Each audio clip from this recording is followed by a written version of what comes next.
Welcome back to another video. My name is Derek, and today we're going to be taking a look at a new product that's on the market that I think you'll find to be very useful, as you can basically use it after every single phone repair. And that unit is the LS5 Real-Life Screen Press. Today we're going to do a quick unboxing and look at how to set up and use this machine.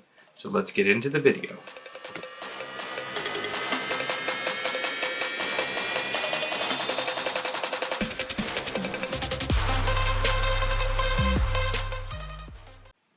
Now, while we unbox this, let me just talk about some of the things that we've looked at in the past as far as presses are concerned. I've done the Apple press, which is quite a nice little press unit.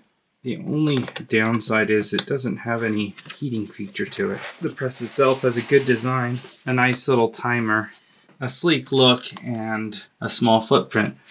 But it doesn't have the features that this one has. We've got this little tray that fits in nicely with these cut out for the cameras, the instruction manual, and the actual unit itself. You can stick in these little inserts unless we need to take them out for the cameras, and they definitely utilize the space for packaging. Inside here we've got our little power cable, a standard 24 volt 2 amp AC/DC adapter. And as I get this set up, let's take a quick look at what Real-Life put out for this machine.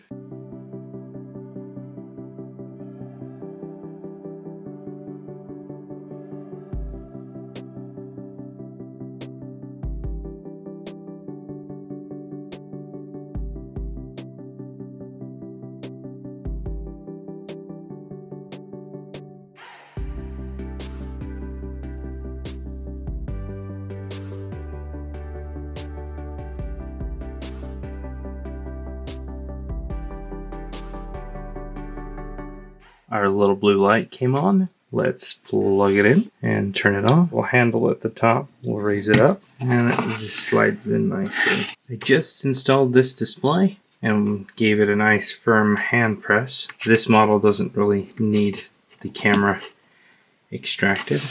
We'll slide this on in. I'm going to wind this down a little bit. That way when I set it down, I get some compression.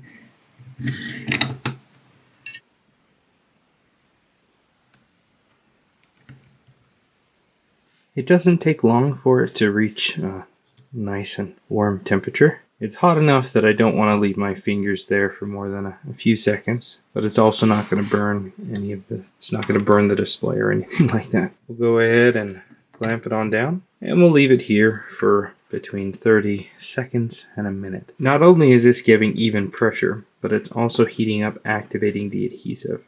There's a reason why heating up the adhesive makes it easier to remove, but it also allows the adhesive to stick better on both the frame and the screen side of things. So heating it up and pressure at the same time, much better in my opinion than just having a display press. And that is all it needs right there. Take it out, a little warm to the touch, and we are done. And there we go. There's a quick look at the LS5. Definitely a handy tool to have when it comes to making sure that the displays are properly installed when you're done putting them back on the phone. Obviously this will work for more than just iPhones, but that's what I'm going to be mainly using it for. If you haven't subscribed already, make sure that you do so, and if you haven't turned on your notifications, do that as well.